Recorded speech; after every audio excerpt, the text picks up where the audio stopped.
Hai guys, selamat datang di channel Enkun. Fans SMA Jujutsu silakan merapat, karena di video kali ini kita akan membahas lanjutan cerita Jujutsu Kaisen. Setelah Yuji dan Mei Mei yang berhasil menghilangkan tirai di sekitar stasiun Meiji yang sebelumnya dibuat oleh Mahito. Lebih tepatnya, kita akan mereview manga Jujutsu Kaisen chapter 88 yang bersumber dari website Jujutsu Kaisen atau forum Reddit. Buat kalian yang belum lihat review chapter sebelumnya, bisa klik link di deskripsi atau bisa juga klik link di pojokan atas video ini ya.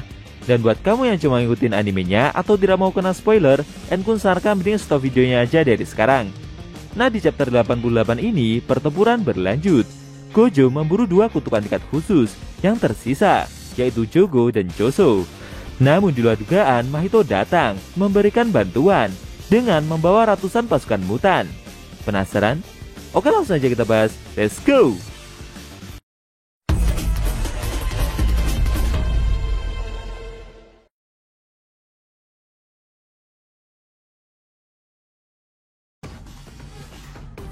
Judul chapter ke-88 adalah Insiden Shibuya bagian ke-6.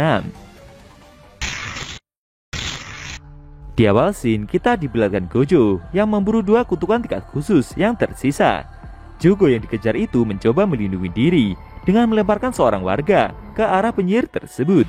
Kejadian itu membuat perhatiannya teralihkan. Jogo pun menggunakan kesempatan itu untuk melancarkan pukulannya dari arah samping. Namun Gojo tetap terlindungi dengan teknik Infinity yang dia miliki. Seusai melancarkan serangannya, Jogo segera berlari ke arah kerumunan para warga untuk mendapat perlindungan. Dia begitu panik dan berusaha menyerang Gojo dengan teknik perluasan, lalu kemudian lari ke arah kerumunan. Jogo meminta Choso agar ikut membantunya.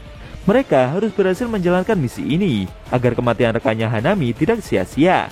Choso yang berdiri di sekitar kerumunan warga itu menghela nafas dan bersiap untuk melancarkan teknik darahnya. Tapi lagi-lagi serangan yang dilancarkan ke penyihir tersebut tertahan oleh teknik yang dia miliki. Gojo yang melihat aksi dari kedua kutukan itu merasa jika sepertinya mereka berdua telah mengganti strategi menyerang dengan cara menjaga jarak. Tapi menurutnya hanya cara itulah yang bisa mereka lakukan saat ini. Selain itu, orang-orang yang tidak bisa melihat kutukan mulai menjauhinya. Setelah cukup banyak orang yang mulai berpencar, nanti dia berencana untuk memanfaatkan kesempatan itu untuk mengajar Jogo. Strategi melakukan pembatalan teknik seperti sebelumnya juga tidak bisa dia lakukan, karena arwah terkutuk itu tahu kalau Gojo sengaja mengincar pertarungan jarak dekat. Jika Jogo berhasil bekerja sama dengan Kusozu dan menggunakan tekniknya dalam skala besar pada kerumunan warga, maka hal itu akan menjadi sangat merepotkan. Gojo meminta maaf kepada semua warga yang ada di sini karena sepertinya tidak semua orang bisa dia selamatkan. Tapi dia juga berjanji akan memusnahkan mereka berdua. Jogo yang berlarian itu mulai berkeringat. Dia merasa kalau waktu sudah berlalu lebih dari 20 menit. Namun sepertinya itu masih belum cukup dengan target yang mereka rencanakan. Geto yang ditemani hewan aneh seperti gurita itu dan memantau dari kejauhan merasa jika kondisi tersebut memang masih belum cukup. Gojo Satoru masih baik-baik saja. Dia meminta mereka berdua untuk terus berusaha agar penyihir itu bisa lebih aktif lagi. Pada pukul 21:15 malam di stasiun metro Tokyo di depan kuil Meiji, tepatnya di lantai B4F, ada tim Mei Mei yang berlari menuju tempat Mahito berada. Mei memuji aksi yang Yuji lakukan, karena sebelumnya dia sempat mengira kalau pemuda itu akan kesulitan menghadapi mutan belalang tersebut.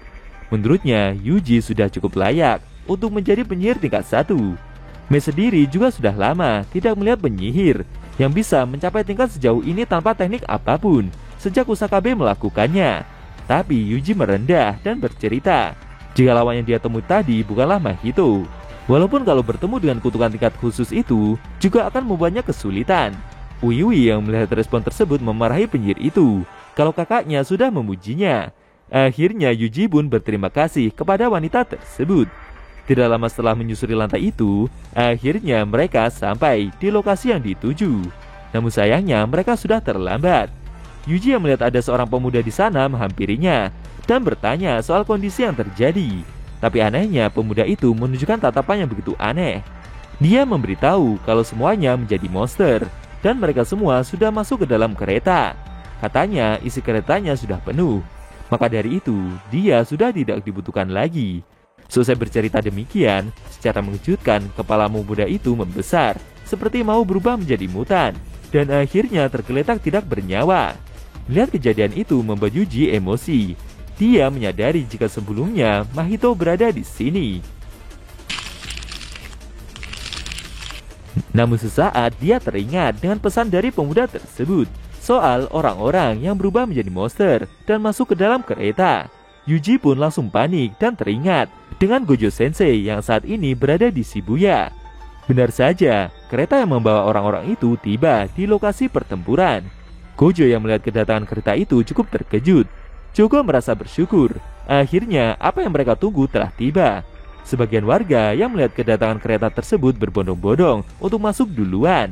Akan tetapi ketika melihat isi di dalam gerbong tersebut membuat mereka begitu kaget. Ternyata ada ratusan mutan yang sudah menunggu. Dan ketika pintu gerbong dibuka, seketika ratusan mutan itu langsung keluar menyerang para warga. Keributan pun tercipta. Banyak dari warga yang berusaha untuk lari. Gojo sendiri yang melihat kerusuhan itu merasa bingung. Apa yang sebenarnya mereka pikirkan?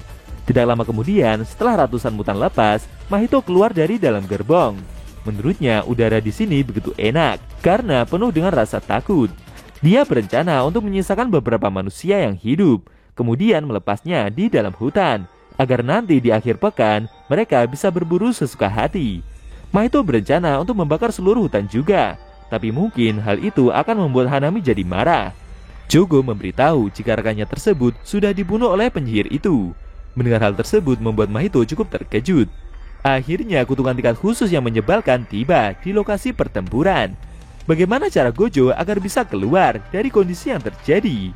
Apakah dia akan dapat mengeluarkan kekuatan secara penuh? Sayangnya, scene cerita manga Jujutsu Kaisen chapter 88 telah berakhir.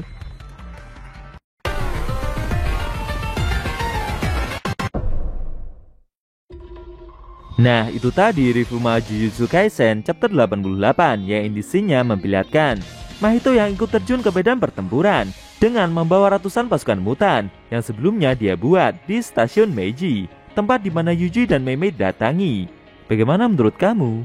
Jangan lupa tinggalkan komentar kalian ya. Kalau mau nonton review sebelum atau selanjutnya bisa klik link di deskripsi. Linknya ada Mimin taruh di sana kok. Buat kalian yang nonton review manga Jujutsu Kaisen secara maraton, bisa klik link di deskripsi juga ya guys. Oke, tekanlah kalau suka sama video ini dan dislike kalau nggak suka. Jika ada kata-kata dari Enku yang kurang pas, Enku mohon maaf dan sampai bertemu di video review manga Jujutsu Kaisen selanjutnya.